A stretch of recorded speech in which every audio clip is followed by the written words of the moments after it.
Right. Okay, welcome back to our Survivor 41 draft here on the Day After podcast. Here we are. What's up, guys? Yeah, it's crazy because we're finally here. We're finally going to see the season, and I'm excited for it. I'm excited to see like canonical stuff happen. Like, we have all these brand seals and they're fun and it has its own canon. But like for Survivor, where no offense to Joe and I, we're both amazing hosts. But like there's something to watching it. Yeah. There's also just something to being able to watch everything happen instead of just us just like narrating. I don't know if anyone on the show is going to have the same kind of like screams as me, so that's the one thing the show is lacking. But you know, we just need to have someone just screaming after every try, which is like no.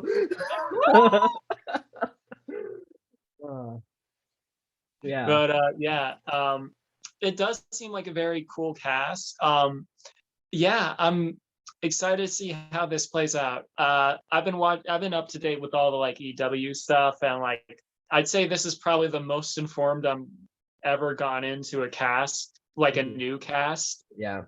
Which is kind of sad because like half of these people are going to dissolve into Survivor obscurity anyway. Yeah, exactly. But we should also point out that the two times that we have analyzed the season as it's going on, we have both correctly first picked someone in those drafts.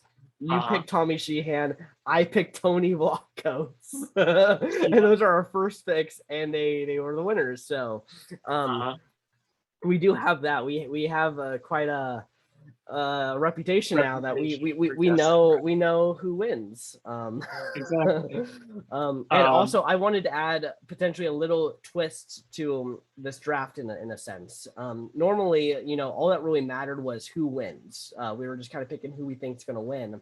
But now I kind of want to also add in a little bit of similar to how I constructed the best list, where everyone who gets through a tribal ultimately will get a point. We'll also have that going on as well as the eventual winner. So that might add a little more. Maybe instead of picking someone, your middle of the list might be people who are now like you think are going to go far but can't win the game. All right. Yeah. Okay. I don't get it. You don't get it? So everyone's going to have a point value. All right. So the first boot will get 1 point. Second boot will get 2 points, and so on. Okay, so I gotcha. So it's like, all right. So it's how I did the best list in that regard. Gotcha. Yeah. So it's all like whoever gets the most points technically wins. Yeah. We'll have kind of like and obviously winner gets more points to them. So odds are if you win, you're gonna probably have a good chance to win. But like if your entire team gets taken out super early and then you're left with just the winner, do you not know who you're talking to? I'm the king of decimation. Maybe I'm stacking this towards my favorite one. I think it will be fun to try for this one. All right, yeah, I think that's gonna be cool. Yeah, so do you want to get right into it? Yeah. As the person who drafted correctly in Winners at War with Tony Vlachos is my number one pick, I shall draft first again. And I am picking someone who I said before our brand of steel that he was one of my favorites, and then he became one of my favorites in our brand steel, and I still think he is going to do extremely well, and that is Danny Mcrae. Yeah. I knew you were going to get one of the two. Well, this puts me in an awkward position later, but so yeah, I feel like Danny, especially after like did great on our brand steals and and all that stuff, but like watching the videos and stuff, I definitely see him having like a very big winner's mentality. Like I feel like he's gonna push through. He has this cleaner mentality, which is like get on my level. He definitely seems like I actually can see him be a potential villain this season. Yeah. Well, I think he compared himself to Ben, and I really do think that he's gonna have potentially the same way as Ben is. He gets to the end and they're like, okay, we gotta get rid of him, and then he either plays idols or wins immunities to get to the end. Tanks out immunities all the way to the end. Exactly. But I mean, so far they've been giving him a lot of attention in terms of the small amount that they've been showing us. He's obviously one of, and obviously it doesn't always matter, but they did show the first scene of Survivor, like them all on the boats, and Danny is one of the people who has the confessionals. Typically, the winner has one of the confessionals.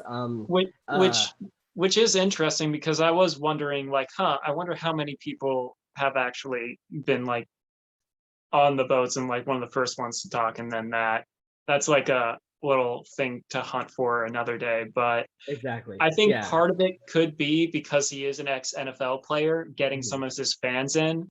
I'm not saying, obviously I think he's going to do good too. He's number 3 on the list for me on where I think everyone's going to place.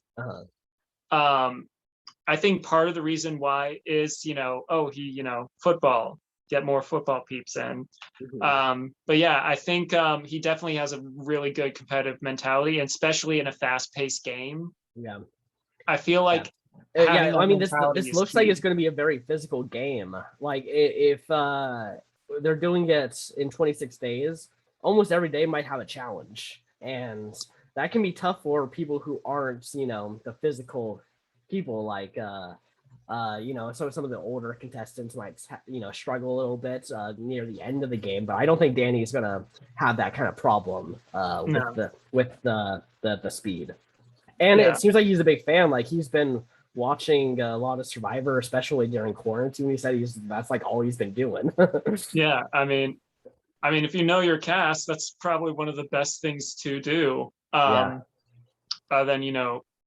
I mean, like, if you're going to watch something and you're going to be on, Survivor, learn the game, study it even more in depth. So yeah, I think he's a great first choice. Yeah. All right. So mine, and just because I think it is very, very possible, I'm willing to risk one person not being chosen. So I'm going to choose for my first pick, Chantal Smith. She goes by Shan in the little description thing. So part of the reason why, one, watching her stuff, she just is lovable as hell. Like, I remember in like one of the bios things, she was saying how like she was in her 30s like last year and had like a Xena Princess Warrior birthday party, and I'm like, that's what I'm pretty much like as an adult, and want to continue to do so in my 30s. She's a pastor, but she's also like, into like improv, stand-up comedy and stuff, and that was one thing that really like stood out to me during the breakdowns. And I think she has a great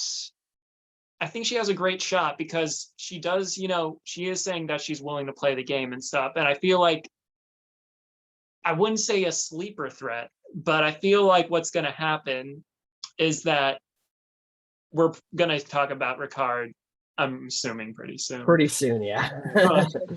But like, because they are on the same tribe in the beginning, I could see those two getting together. They actually did in our like prediction video, or Brand Seal prediction video.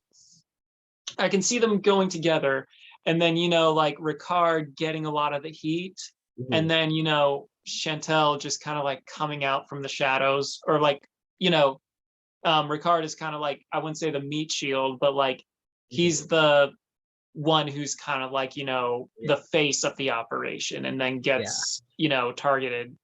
And then what I can see happening, because I think Chantal and Ricard are going to work together. I think that they're going to get to the end, and one of them will be the final four. Go out at final four, and the other one will probably be the winner. I think that's a very good potential, especially if that tribe does have the power, if they take out like a Danny and they don't let Danny get to the end. And I feel like one thing to bring up, because you mentioned Final 3 and Final 4. One, I believe it's confirmed there is no like fire making challenge Is at there Final not? 4. I think it is. I hope. I really think it's not good for the game. I think, however, there could be something where, with it being a fast-paced game and a lot of eliminations, this could be the first time since Survivor 28 that we might see a Final 2 again. Mhm. Is it possible? Maybe. Maybe. Could it be slim? Because like, since Yeah. it is they've been prefacing it's fast-paced, it's brutal, all this stuff. And, Modern Survivor likes to usually do the merge around 13, and there's 18 contestants. Like, there's a lot of different layers of how this game could be structured that might influence. And they're saying it's going to be very different than what we're used to. Like, they're saying it is going to be a whole new game. So, I mean, yeah, it's very possible. There's going to definitely be double eliminations. There's no way that you're having 26 days and no double eliminations. In the predictions, they were saying, oh, there's going to be double eliminations. There has to be. Oh, yeah. Like, yeah. I'm guessing at least 2 double eliminations in the season. There's probably going to be like a double episode one, and then there's going to be well, I mean, because especially recently they like splitting up the tribes in the merge, or like in the merge, and then having Group A vote someone out and Group B vote someone out. Yeah, I'm guessing that what we're going to have is we're going to have one pre-merge where both tribes have to go to tribal, like it's just kind of like a reward challenge, is that challenge for that episode, and then and then we'll have one like that where both tribes are. I mean, in the merge, they're divided up into 2 different tribes, and they both go. That's my guess is what they're gonna do. That's what I would do if I was having to make a 26-day Survivor season. Yeah, I mean, it's gonna be interesting too, because like talking about the 26 days, and Jeff even said this in like the trailer where it was like, all these twists, like they brought up like how when they brought up in season 3, one of the first twists ever, the tribe swap, that whenever they have a season where they don't do it, people complain that there wasn't a tribe swap.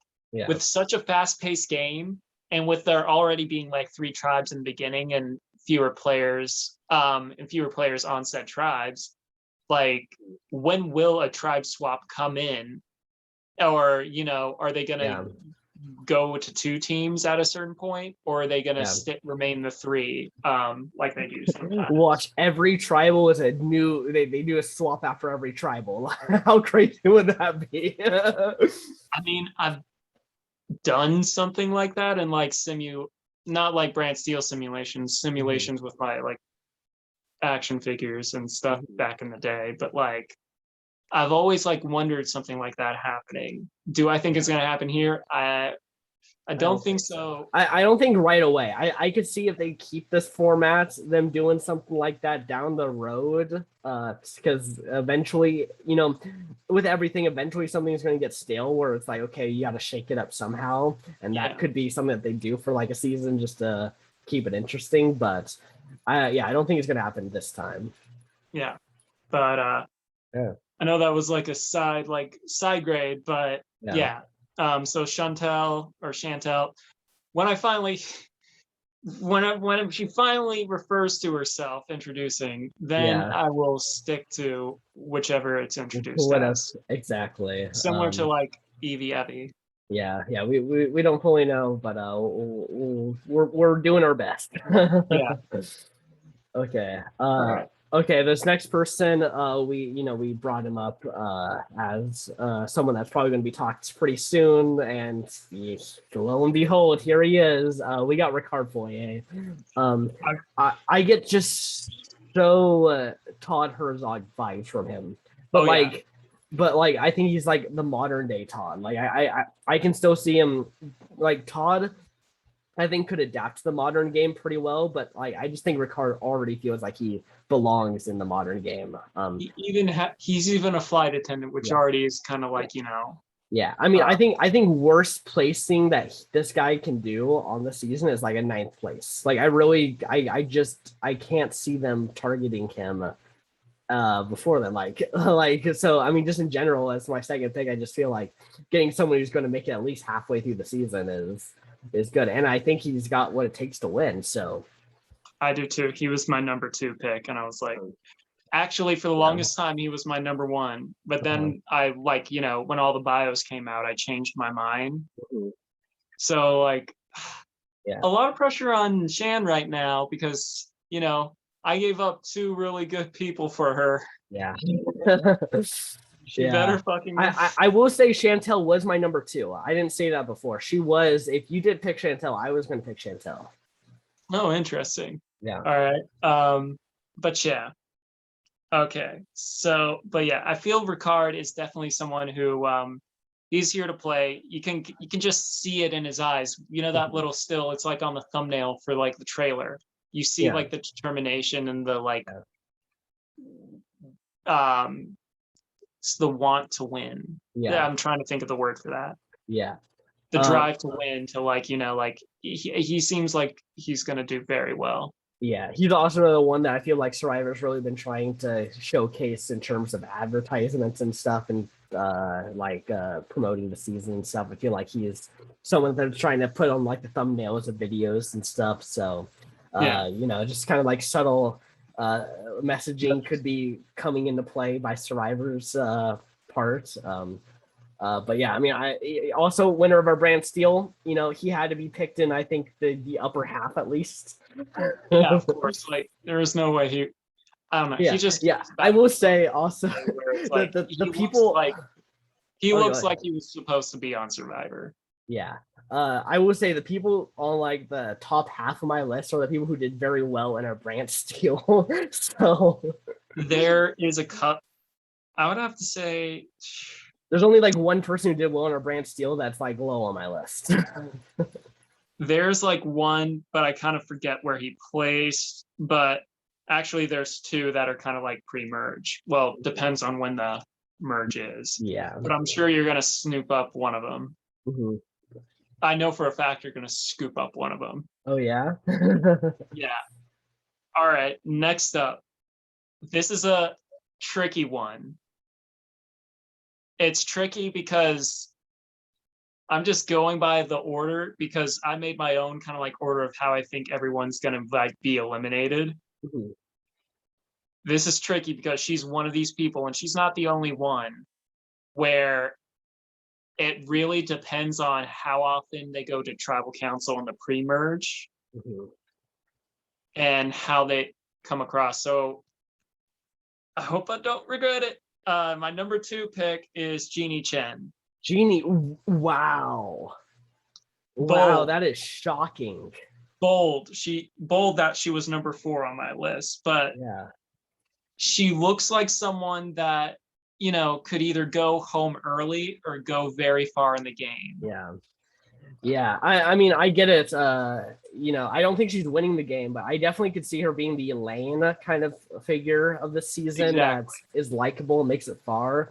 But at the same time, Elaine almost went home pre-merge multiple times. And so now we have to see is she good enough to navigate the pre-merge? I wouldn't say. Well, I mean, here's another thing. This is why it's fun to speculate this season because like they're promising so much that is a very different game and that it's fast paced. Now, obviously, the people within the game of Survivor established the meta, and so for something like this where everything is fast paced, I can predict them trying to get people they figure out are big threats in the beginning. Like the person that I have way bar on my list, for a lot of people might be higher up on their list, but I think this person, we'll get to them maybe in the end of the video, but we'll see what you choose. I feel like this one where it's kind of like in Game Changers where they were going for the real big guns at first.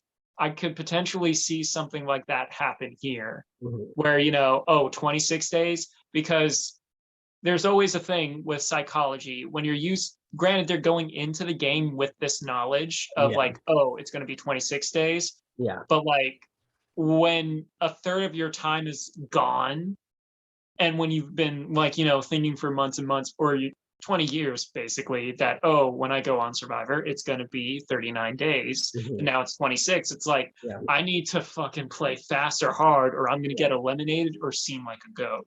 So I can definitely see like, really, really big moves happening right off the bat, which I think could play into Jeannie's favor. Yeah, or it plays her right out of the game. Like I really could see her also being one of those people who flame out of the game super early. I will say she was the one person in our brand Steel that I have very low on my list. I kind of feel because of your reaction. Yeah, I had her at number 15. That's pretty low. Yeah, there's a few people I think she's gonna do better than, but I really think. I think she's a huge gamble. I think that she's a high risk, high reward kind of player. So I didn't want to pick her anywhere early. So there's I'd say there's one more high risk, high reward, but she's in the middle. But we'll get to her when we get to her, because I don't know what you put. Yeah. Okay. The next person that I'm gonna pick, you know what? I would have probably had her more in the middle of the pack, maybe even a little lower. But honestly, I really liked her confessionals and stuff for everything for Survivor, and I'm picking Evie Jagoda. Fuck! Yeah, You're stealing all the.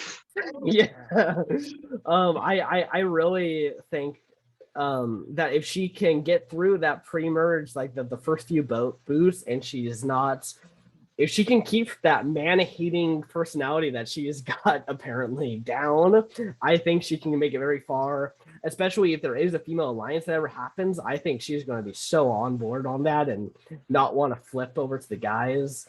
I don't feel like because reading the stuff, like she's not against working with it. It's just like more so of the toxic masculinity or mansplaining stuff that like really irritates her. But there's a few of them on here. I mean, we got one where I know, like, I forget who's on whose tribe, but I'm like, if they interact, I know that shit's gonna hit the fan. But is it David Boche? Yes. Yeah, they're on the same tribe. So it's going to be tough. It's going to be tough for one of those two, I think. I think super right about when he goes home then. Yeah. But we'll get to that. So with like Evie, like I feel like she has a bit of a more, I don't want to, she reminds me a little bit of like Aubrey, but more of a confidence behind her. Yeah. Like a more confidence, more urban energy than Aubrey. Like, still made from the kind of same Play-Doh, but like, sculpted differently and has like a different, like, I feel like she's definitely going to have like a different game style going in. Yeah. And I think, honestly, I feel like she's, other than like being promoted out of, I think she has a really good chance of going far and maybe even being like an icon. It just really depends on her gaming style and how well she does. Yeah, exactly. I'm looking at her tribe right now, and I don't see too many connections that I could see her, making a huge bond with on her starting tribe. I think her best bet probably is really to work with some of these older people like Eric Abraham and Tiffany Sealy. But also I'm not too high on them either, so she might be having to hope for a swap. I mean, it really depends, because like it all also depends, as our Brand Steel simulation of this panned out, who wins immunity and like how things pan out with immunity, because like we've seen it time and time again, some people that might have gone home earlier make it further into the game because of how like they just win immunity, so they've never really had a chance to be voted off until they get to the merge where they don't have immunity to protect them anymore.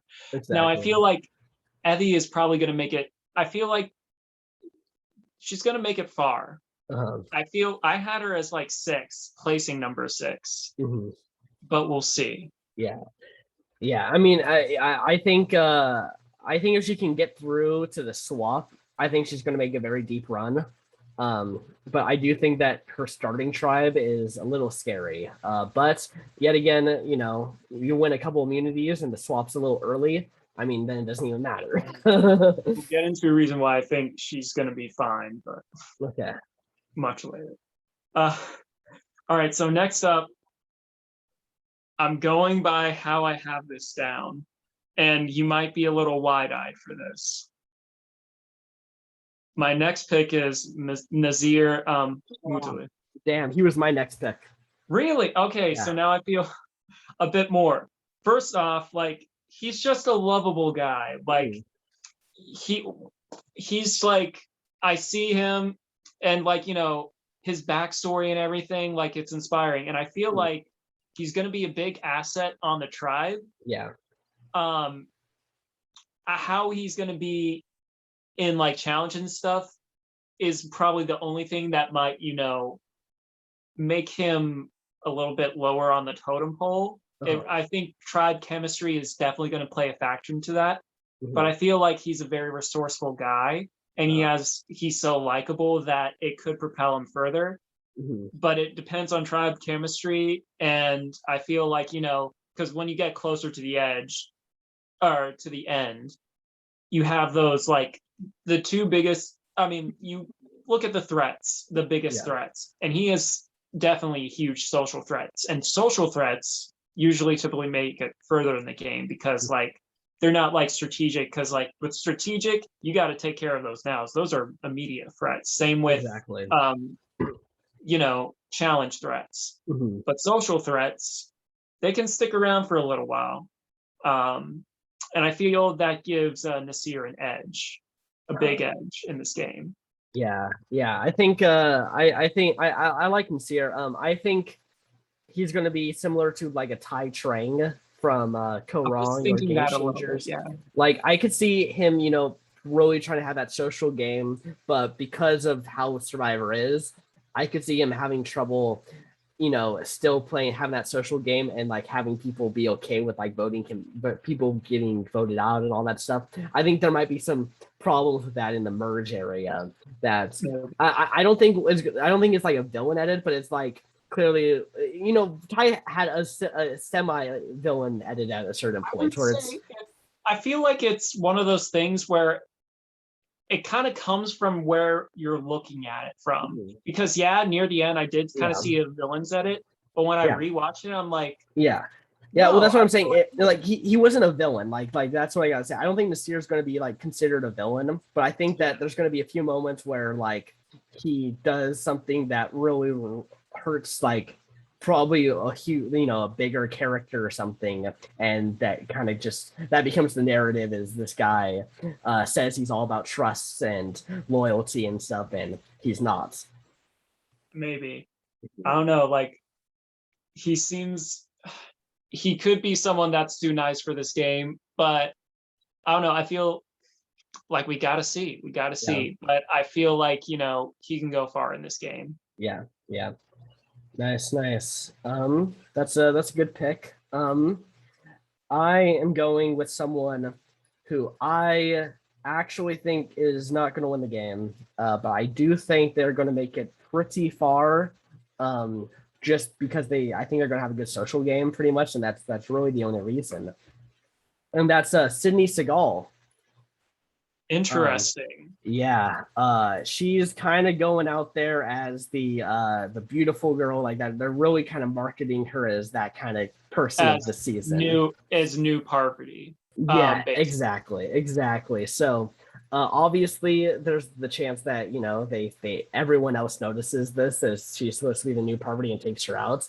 But if you don't have that right away, like, you usually make it pretty far with that kind of type. So I think she definitely is. I think she's gonna make the merge at least. That's where I kind of have her as well, but not like that far. Like, I have her at 11 on my list. Yeah. Mostly because I feel like, I mean, she's a smart cookie too, and she knows what she is and she owns it, which I think is something that kind of can help her Yeah. but I feel like it also puts a huge target on her back. Like, Yeah. I Yeah. definitely think that whatever advantages or games that she will probably have to play to, like, like we've seen in the trailer, like, oh, risk your vote for safety, stuff like that. Mhm. I feel like she's going to need some advantages Yeah. because, like, she gives off Parvati vibes, and sometimes if you're too relatable to another contestant, they start to, like, associate your playing style with that, and Mhm. Parvati usually has a rough time getting footing in the game. She's Yeah. always like a big target off the bat, even back in Micronesia, where, you Yeah. know, and Cook Islands, Yeah. yeah, she had that, like, oh yeah, I'm gonna, flirt to get what I want and stuff. But she Mhm. was definitely the flirty girl on Yeah. Cook Islands and not too, like, big of a strategic threat. Yeah. And Micronesia, they were like, Harvey. Yeah, they went after Parvati, and she wasn't even like a big deal at that time. She was still kind of just like she was kind of forgettable in Cook Islands. Like she wasn't as like memorable as some of the other people even on that season. So I think she was memorable. It's always hard when you're looking back at something and they already have the reputation. Because I yeah, knew who Parvati was exactly. before I saw Cook Islands. Yeah, It's hard to be like see it with fresh eyes yeah, and have, like, oh, the narrative, because the narrative as, oh, this is Parvati, yeah. as opposed to, like, Yeah, oh, this is just Cook some Islands was one random. of my first seasons I watched. I was still Oh, pretty new, so at that time I was like Yule, Ozzy, and Penner. Like those were the three like people who I thought were really good on that season. And you're not wrong. yeah, like like just comparatively, there's like she was like, I don't know, number like 4 or 5 in terms of popularity. Like it wasn't like when you see someone get targeted in like that kind of season, like in Micronesia, you imagine it's someone who was a number 1 or 2 on the season, not True. someone who's like a number 4 or 5. True. I think that that Sydney kind of has that possibly going against her, Mhm. is that Parvati thing. But I mean, if she has the skill, she uses it right, and tribe chemistry slash immunity works in her favor, yeah, she could definitely make a deep run. Though I'm kind of feeling that she might go out around, like, the merge time. Now, I don't know if the merge, in my head, I'm thinking it's at 12. Yeah. However, if it's at like 11, I see her early merge Yeah. boot. Yeah. I mean, I picked her at my 4th spot. That's halfway through. So honestly, that's relatively around where the merge is going to be. So Yeah. in terms of me, I think I think it's a decent pick there. This is like she's like the only one where, for most of the ones I have, it's like a huge chunk of 6.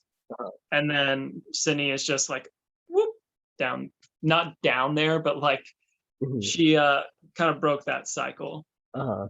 All right. So to close that gap a little bit, for my number 4 pick, I'm choosing Sarah Wilson. Okay. Sarah, we'll find out when I'm pretty sure it's gonna be Sarah, but the girls' names can be confusing. Like, I asked someone, she was like, oh, how do you spell Kelly? It's just like, oh, it's this. I'm like, there's like 50 ways. But for Sarah, I feel like she's knowledgeable. She, like, when you're in the medical field, you're not dumb if you're going to the medical field and, are able to, like, be in there. She's, more than just a pretty face. And I feel like it's kind of like similar to what LJ was. It was either LJ or Jeremiah in season 28. It was like, I can trust cute, but hot is dangerous. Something on the lines of that. Yeah, that was LJ. Yeah, LJ, yeah. I thought it was. Just wanted to cover my bases. Yeah, it's one of those two. It's one of the two beautiful guys. One of the beauty guys. Yeah. But it makes sense because, like I said, or like we said, and everyone is saying, she's given off big Parvati vibes. Sydney is. However, Sarah, I'm not getting those like vibes. I can see her being like, someone maybe even slept on a little bit and then pulling through. Yeah. Yeah, I will say I'm starting to kind of go a little around my list, but she's kind of like right where I started kind of deviating a little bit. Like I think she was probably going to be, either one of my next two picks regardless. So yeah, I think this is a pretty good spot for her in terms of picks. Yeah, I mean, I could see her getting to the end or near the end and not winning. I don't think she's winning this game, but I can definitely see her making a pretty deep run. Totes. Mm-hmm. Cool. All right. Okay, this next person I was contemplating for almost this entire draft so far. Should I just not pick him so you have to have him, or should I wait? I'm surprised I haven't seen one name yet. Yeah. I bet I'm about to draft him because I really wanted to not draft him just to have you have to have him, but I'm picking Brad Reese. Wait, hold up. So you were gonna troll and not choose him at all for him to be my first boot? Yeah, that would be hilarious. You know the saying, cut your nose off to spite your face? You love this guy. That's not yeah, but it would have been hilarious if because he's almost a Danny Boatwright figure. You fucking maniac. But I drafted him.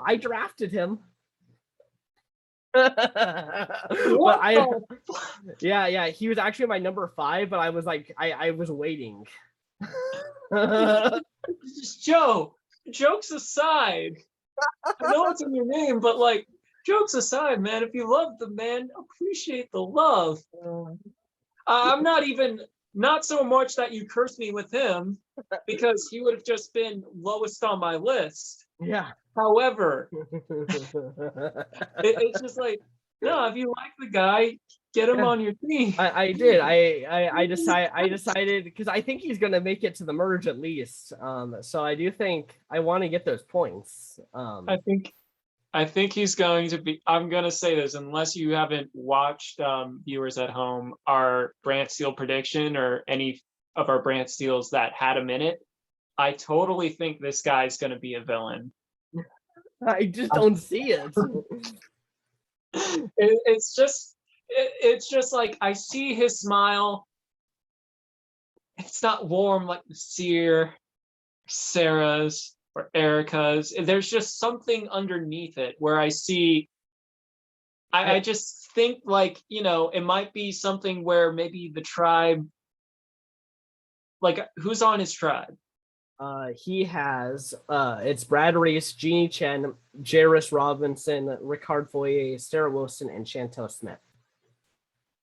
Oh yeah, well, so that team, I can definitely see him being targeted early. I think this tribe is going to be the one that goes to tribal the most. Really? Yeah. I actually don't think that they're going to be great in challenges. I don't know. I mean, the thing with Brad. Yeah, Brad. Mm-hmm. I think Brad. I automatically think Culpepper. Yeah. Well, I think he's going to be good in challenges, but I actually don't think the rest of his team is going to be able to like compete with some of these other tribes. I feel Ricard, Chantal, and Jairus are going to definitely. I understand because Jeannie is on that tribe. Yeah, and I don't think Sarah is going to be pulling a lot of her weights in terms of challenges. Because one thing we always. One big assumption is that, yes, there's a big physical aspect of challenges, but, it all depends on the physical challenge buys you more extra time for the puzzle. The puzzle is what makes or breaks. Yeah. I mean, I still think that there's a good chance Jairus is actually going to be the first boot, just like in our Brand Steel. Like, I really could see them losing Jairus, and then what do you have in challenge? Like, they lose so much, like, any potential. I feel like if that team goes home goes first, it could possibly be Jeannie. But I also see, like, if I'm looking at tribe chemistry, you have Chantal, Jairus. I just feel like if we're looking at I just feel like the tribe chemistry, if I'm looking for the odd duck, Brad's the duck. Mm-hmm. Like if you look at it, like a lot of them are more urban or have like a more urban, like, you know, like modern feel to them. Yeah, And Brad's I just the feel one that. that's going to be on the outside there. I don't know. I think He's going to be an asset, but I feel like it also depends on how fast this game is actually going to go with threats, because I feel like he can make it far. I think everyone's gonna like him. I really think he's gonna be a very likable guy. Like, what's so mind blowing that you think he's the opposite, and he's shown nothing to show that he could be a villain. You're just like, I don't trust him. I don't trust farmers from Wyoming. That's not even a state. The thing is with Wyoming, it already has a question in the name. That's sketchy as fuck. Why are you oming? Or it can be easily misheard as, why are you roaming? And then he's like, oh, think about, I'm sure he's, I don't know, like, there's something there. There's just something there. I can be totally wrong. It's just like something chewing at the back of my Ryan mind. I can't wait for the episode where he has like the super heroic edits, and I can just replay this video on our podcast and just be like, "Hey, you still think this?" Ryan will admit when he's wrong. When he's wrong, I've done that in the past. Yeah, I mean, I admitted that when I was wrong about Nazir. Yeah, it's just there's just something there where I feel like there's just something. Do I think I definitely think he's going to have a presence in the show. You know, I definitely think he's going to have a presence. Now, it all really depends on how much of a run he has. Yeah. And you know, like, I don't think he's like, I feel like he's going to be the villain. I don't think he's necessarily a bad guy. I just feel like the edit is going to, like, not necessarily make him one, but it's going to put him in situations where he's already opposing some of my favorite contestants. He's on the same tribe as some of my favorite people. So, like, if one of them's got to go, if that tribe goes to tribal council, it's gonna be Jairus, not Brad. Jairus is a little bit ahead of Brad on my list, but we'll get to that later. Yeah. But not too much later. Yeah. All right. Okay. Drafter number 5. I don't want Brad to be another Danny Boatwright. Sorry, Danny Boatwright. Yeah, I don't think Brad's winning. I don't think he has a chance of winning. I just think he's going to make a very deep run, and that's why. I feel like he could have like a Mike edit, Mike Holloway edit, but it really, really depends. Yeah. I'm just like something in the back of my brain. All right, Ryan's brain aside, for my number 8 spot, I have Eric Abraham. Okay, nice. So what I feel is I feel like he's going to be a good, like, person to keep around, where he's old, he has the experience and stuff, and I feel like he's going to be able to help around camp and everything. However, I just don't think he's going to win. I think he's going to have like a presence. I don't think he's just going to be like a main character. Like, I think he's going to have his moments, but he might even stumble upon a couple of advantages. Or I can see like him finding something, not necessarily an idol, but like something is presented to him. Do I think he's going to win? No, I don't. But I think he's going to make it to that like midpoint. Yeah. I think so too. I think he's going to be one of the first 2 jury members, is what I guess. But you know, I hope he is able to, you know, be somewhat entertaining. He's got a pretty interesting job. So yeah. Nice. All right. So that is our top 10. Everyone else is like, if we assume that the merge mark is at 12, these make up who we think are going to make the merge. Yeah. All right. So who is Exactly. at your number 6? Okay, my number 6. So I know you think Brad's going to be a villain, but so far I think I have a very heroic tribe. Everyone I think is going to be likable. So I want to draft a villain who I think is a very high risk, high reward kind of player. Someone who might make it very far and be very memorable, or someone who's going to go out very, very early. It's David, isn't it? It's David. It's David. I have him as number 18. Yeah. So yeah, He you think gives he's me, the worst. he Which I steals. think is fair. I really think that is a fair assessment of him because I think he could be a great character, and I honestly I'm mostly drafting him just so I can root for a great character because I always I end up understand rooting why. for him. Yeah, He has a big personality, but I think yeah, that's his biggest downfall yeah, is yeah. that he has that personality. I give him respect. He is like, a doctor and stuff. And he was talking about And he's how, a super fan. Yeah, and then he's been like during studying. the pandemic, he helped out a lot. All respect for that. However, he is coming into this game Yeah, from like everything I've seen, super, super hard. And yeah, I feel like the first big fish that's going to be thrown on the skillet yeah. is going to be him. Yeah, I mean, what's tough is that he's on the same tribe as Evie, and I just don't see them getting along at all. Like they are going to duke it out if they go to tribal in those first few tribals. So it's definitely it's gonna be tough. But like if he can make it far, I could really see him being a Spencer Bledsoe like game bots from Cagayan. Whoa. Yeah. I don't think Well, Bledsoe. go back to Cagayan. Everyone thought that he had zero chance of winning. They thought he was going to be an early boot. They thought he was going to be terrible, and then he comes on and he's not like that. He is like he was playing a character to get cast. And I think that just in general, I could really see him being that game bot that makes it far into the game, who has to eventually go because they realize that he's just been playing this game way too hard. To be fair, like I looked up the cast and stuff for Kagayan and stuff, but I never really saw anyone's opinion, Yeah, or like I wasn't really any part of like other Survivor communities. So I yeah, always thought that, like Spencer was my number one pick from the get go. I got knew it. Jeff had zero faith in him. Yeah, yeah. Uh, I've seen some other podcasts and stuff talking about Cagayan, and for the most part, yeah, everyone had him very low.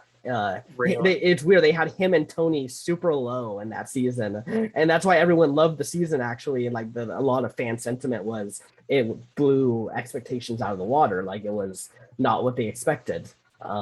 So yet again, I think that it makes a lot of sense for him to go out early, but I also see it make a lot of sense for him to make a deep run. we'll see. Every season needs a good villain, and Yeah, I think he's the villain. I think he's one of the villains. Yeah, are you going to I draft the other villain? I don't think the next person I'm choosing is a villain. Okay. This is another one where I mentioned earlier. She is she's like, it really depends on tribe chemistry, how far she gets in the game. But like, I'm going to say, so Erica Casapanen. Okay. So part of the reason is she is a very small individual. And she's, you look at her, you see like a bright, positive girl and stuff. I do feel like there is some like fire and some like, potential there. Mm-hmm. However, I think it depends on how the tribe perceives her. That's going to determine on how far into this game she actually gets. Yeah. Yeah. I mean, obviously we draft her a little further down. I definitely think she's going to be a pre-merge. I think she's going to be one of the later pre-merge boots, personally, but I'm having trouble seeing her making a super deep run. For me, it depends if it's like a goat thing. Uh-huh. Like, I'm not like, total like cheerleader. Like, I have her kind of similar to what you're saying to get like, because when I'm predicting, sometimes she's one that was, I feel, even harder to place than Jeannie. Like, because like with Jeannie, it's like, extremes, one side or the other. Yeah. And that's like, I feel a toss of the coin. However, I feel like to a lesser extent, Erica is like that. but I can definitely see a lot more like something, some more like gameplay and stuff coming from her. But it really, I feel like depends on, like I said, tribe chemistry, if her team wins immunity, and also any advantages that may come her way, because I definitely believe she's going to go out and try and find some. I just yeah, so that's why she's kind of like in the middle. Also because like there are some people that I think will do better. So it was like she was very difficult to place. So that's why I kind of like, she's number 9 on the list. So like just a little. She's my number 14, so she was down there a little bit. Yeah. I gotta say, just kind of looking through we're getting to the point, well, other than like David, we're getting kind of to the point where I feel like a lot of our thoughts are going to come back together, because it kind of was like together in the beginning, the middle's a little and then we're about to get like right into it, where we're gonna fight over who we think's gonna go over first. Yeah, well, pretty actually, much. you won that, but yeah. Okay. Well, then you know what? I was hoping that you were gonna pick the other villain, who's literally saying outright that he wants to come out there as a villain. I know who you're talking about, and we'll get to it. Yeah. It's Desean Radden, who I don't think, yet again, he's drafted way down here. I don't think he is going to make a good run, like a deep run, but like if he does, I think he's going to be great TV. I think he's got a great personality. I think anyone that goes out there thinking that they're going to be a villain just is shooting themselves in the foot. Like don't go out there and try to be something you're not. Like exactly, that's the point I wanted to make. Yeah, that's like the biggest point I wanted to make with him, because I think he has potential. Yeah. It's just like when he kept saying stuff about being a villain, I'm like, yeah, you're not. Yeah, I don't think it's not really that I don't weird into you, but you're not being true to yourself. Yeah, it's weird that they casted him for that. If he was talking like that in casting, because I know that in the past they've always steered clear of people who are either trying to say, yeah, I'm going to be a hero out there, or I'm going to be a villain out there. My very first video. Yeah. Like, I want to make Russell Hands look like stupid Ryan way back when high school. Yeah, exactly. So they made those mistakes in spades. Yeah. They usually try to avoid those people. So when I saw that he was going out there and saying that stuff, I was just like, that's weird. I guess I mean, maybe it's because they haven't had as many villains in the recent memory. Like for the most part, like if you're a villain, like you still have heroic moments. Like they haven't had like a true like villainous evil kind of person who's like the bane of the entire tribe's existence. I feel like what it could be, what it could be is that when he says all that stuff, obviously like not being cutthroat, but I feel I can see him potentially playing more of a Rick Devens kind of game. Maybe like because there's like villains like Russell Hands, and then there's, if you want to call Rick Devens a villain, I don't think he is, just like I feel like he's kind of more of a trolly character throughout it, like chaotic neutral. And I feel like what Desean is aiming for is chaotic neutral, not necessarily, a Russell Hands. So I feel it's still not him, but it's like an avenue of himself he wants to explore. It's just not the part he gets to be in his everyday life. Yeah, that's kind of like the vibe I'm getting from him, and I think we're on the same page there, definitely. Yeah, exactly. So I mean, I feel like I think he's gonna play himself out of the game. I think he's gonna. I think there's just going to be a tribal where he thinks, I got to be a villain. I got to do something villainous, and might make it through that tribal and he's successful by being a villain, but then people are just not going to like him. It's Survivor's a social game. Like you can be a villain and still have a good social game, but if you go out there thinking you're going to be a villain, you usually disregard the social game. Case in point, even the person that was a villain, the greatest villain of all time, Russell Hantz. Yeah. It bit him in the butt in the end. Yeah, loses to someone who didn't do too much in the game because he was just such a villain. Yeah. All right. So next up, we've talked about him just a little bit, but for my number 7 spot, I'm choosing Jairus Robinson. And the thing is, I feel like he has enough like athletic ability where he's definitely going to be useful for his team. Do I see him as a big strategic threat? I can see him make strategic moves. Maybe, like, given like what you've told me about like the tribe, I don't think like he's going to be like the leader of it or. Yeah, I mean, he's like one of the youngest ones out there. So yeah, I mean, there are 3 20-year-olds. And he's someone where I can see him like, not necessarily being granted, he's a kind of scrawny guy, so it's kind of hard to call him a meat shield. Yeah. Because usually it's like, but like, there is a thing about like slim fit or something like that as someone who is like scrawny themselves that can still like, hold their own when it comes to something, physical. Where I feel like he's definitely going to be like an asset in challenges and around camp, where I think he's going to make it to that merge point, whether or not it's like right before the merge or right after the merge. I just feel like he's right there. Yeah, I don't know. I just don't have a good feeling about him. I feel like he is going to be a pretty early boot. And I did recently find out one of the podcasts that I listened to, the Survivor Specialist. Apparently, he's a huge fan of them and is like a commentator, and he's commented on things for like years on that channel. So it's like, he at least he gets to go out there and live his dream. But I don't think he's going to go home too early.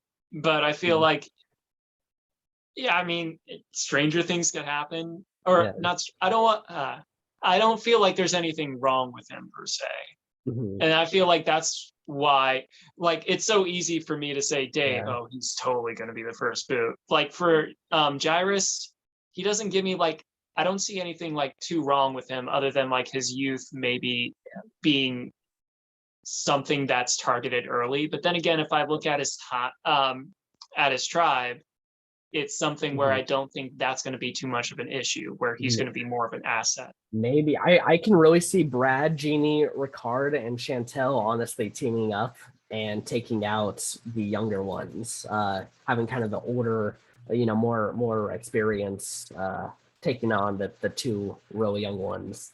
Baron, I mean, yeah. When you explain it that way, that is a possibility. I also see like something similar where, like we both said, we can see Chantal and Ricard like working together, and I feel like maybe the youngins try and target like Brad. I think they're probably gonna target Jeannie first. It is hard for me to imagine the younger ones targeting anyone but Jeannie. Like I think they're going to be trying to get her, at least in the early stages when when immunity challenges are very tribal dependent in that regard. I could definitely see the younger ones wanting to get rid of her. I think it also depends because, like, I'm not dismissing anything you're saying because everything we're saying is like speculative. Yeah. This all is us in a vacuum, just not knowing what's about to happen. But exactly. But like, it's fun to think of these possibilities. And I've brought up this strategy before where sometimes it's more beneficial to get your big fish out of the way before a tribe swap. Yeah. Like, and we see it time again where, they get rid of someone that could be a bigger threat down the line early on, because once you do the tribe swap, it's not a total reset button, but when everything is shifted, you remove that person from the playing field. Therefore, you don't have to worry about it, whether it's on your tribe. Yeah, you won't get them, but neither will any of them. Yeah, exactly. Which is what happened with Braun Strowman in All-Stars 8, taking him out right before the swap. Yeah. Still, that was very shocking. It just happened, and I'm still like shocked. Yeah. We just recorded that, so Yeah. Okay. Let me write down Jairus' name. But Sounds good. yeah, I feel like I don't think he's a first boot.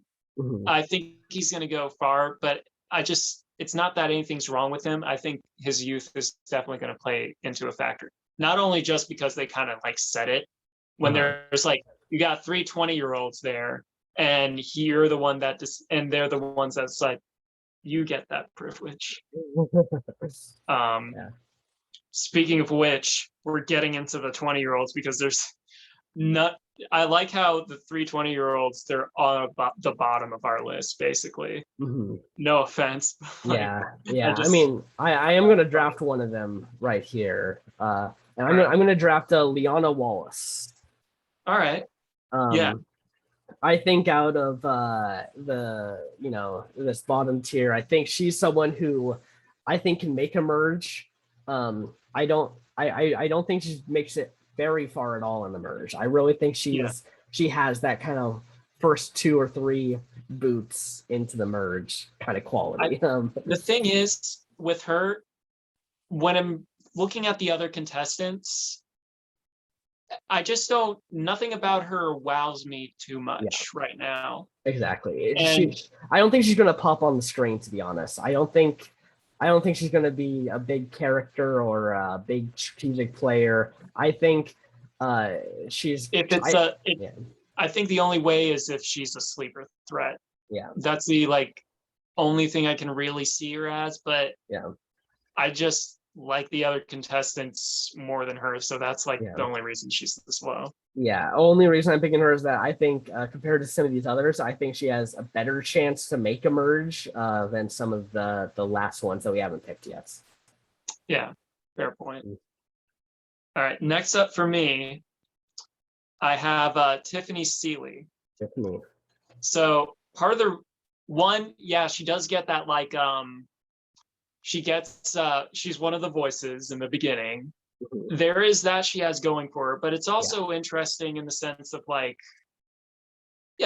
they also mention the thing of being an alternate and in it, because usually during the season they don't talk about stuff like that too much. And I think it is interesting because it kind of, I'm not saying it mirrors exactly, Earl, and obviously she's low on this list for a reason, but it does kind of remind me of Earl a little bit, because she said 24 hours, she had to be there. But there's something about her that kind of it could be the Brooklyn or New York in her that kind of reminds me of Mama C a little bit. Yeah. But I see a little bit of a Mama C. Yeah. I think that's a good one. I will say that there's 2 people on this that we haven't talked about. I mean, you're just not bringing her up now, but are very similar characters that I think one of them is going to be one of the first 3 outs. And I think the other one is going to make a deep run. And I think Tiffany, out of those 2, I think has the better chance of making a deep run. So obviously I agree with you. Yeah. Yeah. Because I see her maybe sometime around like I said, she's kind of similar, whereas I think you put it pretty well where it's one of the 2. But I feel she definitely, by miles in my opinion, because I have her 12 on my list, but that's mostly because I feel the people in front of her have a better shot, as well as I feel I do see that strategy behind it. Maybe it's me being reminded of Mama C. But I can see if some advantages come her way, her being able to rally together and be all right, let's do this. I can see her making some moves in here. Yeah. I mean, that's really why she's down on my list, is that I think one of those 2 are going to do really well, and I think could really make a very deep run, probably even be brought back again. I think that they have that potential, but I just didn't want to pick them, probably till the end, because I'm just it really could be either of them. I think Tiffany has a better chance, but I could also see her being a first boots. I really, it's still very possible. I mean, it's also a thing, we've watched so much content on him as well, where it's we build up all this stuff in our head, and Yeah. The narrative could be totally different. For all we know, Exactly. this list could be reversed. Yeah, exactly. Our top picks go out right away. Imagine if the first one to go out was Danny Mcrae, then Chantal, then Ricard. I would be like, what the Suicide Squad? Yeah. But yeah, I think Sealy will make I think Sealy might make it a little further, but I don't think it's going to be too deep. Yeah, nice. Okay, now I'm left with either Xander or Heather. I mean, I could pick Heather and just hope that you pick the wrong one and I'm right. But or double down. Yeah, double down on it. But yeah, I think I want to pick someone who, I don't think they're also going to make a very deep run, but I think is going to make it further than one of those other two, and that's Xander Hastings. Yeah. I don't know. I will say he is subverting some expectations. He's kind of going out there almost as like the Fabio type, but he's actually created his own app development company. He is clearly intelligent. He clearly knows what he's talking about. But like I think he could be the Fabio that actually is pretending to be dumb. Like I think Fabio went out there and was actually dumb and trying to say that that's what he was doing. I think Xander could do that. Now, is that going to happen? I don't necessarily think it's the most likely option, but I do think that there is a world where he goes out there and at least makes it mid-merge by doing that. Yeah, I can see that. Mm-hmm. Kind of like similar where I feel like kind of like how you were feeling about Jairus is more so how I feel about Xander. It's just, and yeah, like the whole app development thing and like, moving out from Florida, things like that. I feel like him as a person has a lot going for him. Yeah. But in Survivor, he could totally, subvert expectations in that regard. But I just don't see it right now. And that's why like he's number 17 on my list. Yeah, I mean, that's why he's my last person I picked. So, I think that there's honestly, like these last picks are pretty much like us just trying to not pick a first boots. Yep, and I'm stuck with Heather. Yeah. It's like, me, I appreciate, the older like mom's archetype and stuff. Like, Janet turned out being one of my favorites, even though like, we were all kind of like, she might go home first. Yeah. Also, I want to say real fast, Heather looks a lot like this famous actress. Her name is Jennifer Coolidge. Is she the one that was? I think I know. I think I watched a Friends episode today where she kind of guest starred.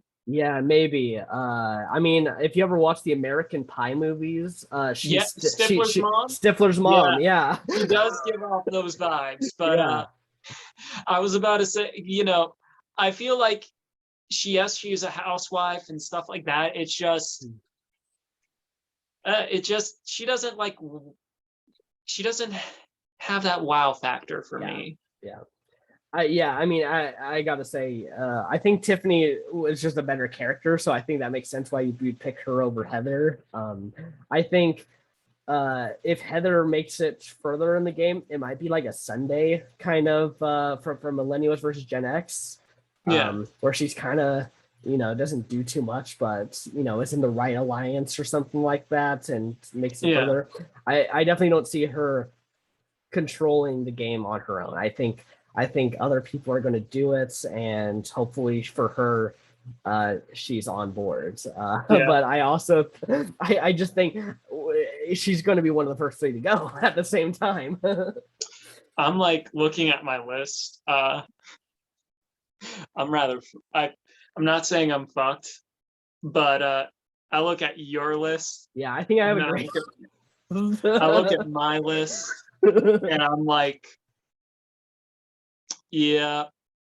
I mean, you can still have a winner, I think, maybe. Well, I mean, no, I feel like if it looks like you have a lot of the I feel like I think I have like 3 winner contenders who are like legit. Like a lot of people are thinking could win the game. Yeah, and I think you and then have we got some Chantal. people that will make deep runs. I have Yeah. more riskier people on my side. Yeah. Like, yeah. You're really going for the high risk, high reward strategy, and it might I'd work. say, like, the only, like, I wouldn't say safe bet, but like the only one we both can agree on my team that I think will make it far is Chantal. Yeah. As well as like Nazir. Yeah. Like everyone else, it's like it can be any way, and then especially getting stuck with Heather, which I think everyone is kind of predicting she's gonna be one of the first. But yeah, exactly. So I'm like, if Chantal gets voted out, I feel so bad for you. Like I really do. Like she is your winning chance. I'm like, I will be upset. But I mean, we already said that one of us chooses the right one, so we'll see. Exactly. So it's also interesting how this panned out because after like looking, so I have 6 girls and 3 guys, and you have 3 guys and 6 girls. So I'm gonna read them off. I'm just gonna use first names. So on my side, I have Chantal, Jeannie, Nasir, Sarah, Eric, Erica, Jairus, Tiffany, and Heather. And then I have Danny Mcrae, Ricard Foyer, Evie Jagoda, Sydney Segal, Brad Reese, David Voce, Desean Radden, Liana Wallace, and Xander Hastings. There's a moment you know you're fucked. But no, you know me, I always have like a come from behind, that's my style. Like even in competitive Pokemon, this is a long time since I brought that up. And this might be the or it kind of sucks for you though for doing the everyone gets a point for surviving a tribal. You never know. Like subversion of expectations. It really, there's a lot to be speculated on this season because there's just so little. They've had a lot of time to think this through. And then one thing we haven't mentioned is like the Survivor juniors that are like influencing the game. Yeah, well, I don't know what that. It's not actually influencing the game. I believe. I think it's like puzzles that you can follow along and do stuff. But like, it doesn't actually affect the game because the game's already done. The game's already done. We can't do anything to affect it. No, it's not us. It's like younger. Like I don't know. I think they're phrasing it for younger, but anyone can do it. Like it's designed for the kids to be able to feel like they're involved. Oh wait, so that's something that's kind of like one of those. Oh, I thought that was something that might actually influence the game. Yeah, they phrased it very weird, but it's impossible to influence the game at this point because it's been time travel. Yeah, exactly. So I think it's going to be a disaster. I think it's not going to work.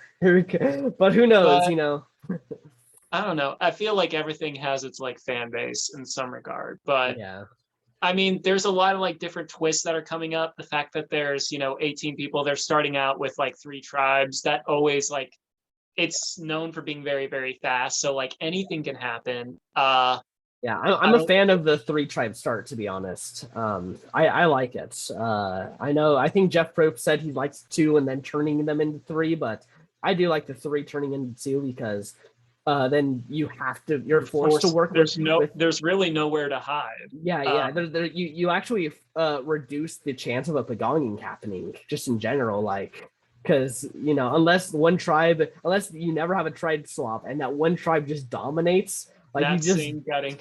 It doesn't happen. But we'll see. I mean, our simulator was like, hey, this one tribe, it's gonna get this. But there's a lot to look forward to. There's a lot we don't know, but that's half the fun is that we don't know what's going to like happen. Exactly. And so that's exciting, new puzzles, new challenges, new players. Knew a lot of things. Finally we get a Survivor after over a year of us not being able to watch Survivor. I know. So I'm excited to see this new season, and see how obliterated I get. Uh, It's gonna be. Can we play by golf rules? yeah, the lowest score wins. But no, and I then feel somehow like my tribe would get decimated if we did that. we'll see. We'll see. I feel no, I feel you never know with this season Yeah. because it's fast paced. It could be big gun or big people first, and then we just there's so many things that can happen, and the only way to know is to watch it, which Exactly. we will be doing Wednesday at 8, or like maybe for me at 5, because I have the Xfinity app and my grandma nice. lives on the East Coast. So Lucky for you. I know. maybe. I wish that we had that I could watch it East Coast. I don't have any way to do that. If so, I would totally be like, let's record right afterwards. But I don't know if I don't quote me on it, because I think I've never tried it that way with something that's like local. For me, I always either caught it on TV back when I lived in dorms, or visit the dorms a lot at AMDA, our old college, to those who didn't know. Yeah. Or cared. Yeah. But and then like pretty much after, when I like moved out on my own, like for a lot of the episodes I've just had to watch after the fact, because like I've always had work and stuff. Right now my Wednesdays are free, so Yeah. I'll be able to watch Survivor live again for the Nice. first time in like ever. Nice. I recently had to create a new Paramount Plus account because my account got hacked. Oh, Yeah. Someone got into it and made like a $70 purchase. They like upgraded to like the biggest thing you could or something. Are you sure you weren't drunk and was like, I won? Yeah, no. I mean, to be fair, I was in Vegas at the time when I saw a notification that said that I had a huge that someone got into my account. Interesting. Yeah. Well, So I'm glad it's all sorted out now. exactly. Yeah. But yeah. So now I have a new account and everything, and I'm ready for Survivor season. Hell yeah. All Yeah. right, guys. In the comments below, tell us, who do you think your win pick is? I'm always interested to see who's rooting for who, and like Exactly. who we think is going to win. Yeah, So, everyone has very different expectations of this cast, watch so it's always fun. someone in the comments full-heartedly is going to want Tiffany or Xander to win. Yeah, that'll be great. But if you guys are rooting for my team, vote for Brad Reese in the comments below. If you're voting for my team, just say Ryan is always right, even though that's not true at all. But it's the thought that counts. Yeah. Okay, well, that's going to do it for this episode of the Day After Podcasts. All right, peace out, guys. Adios.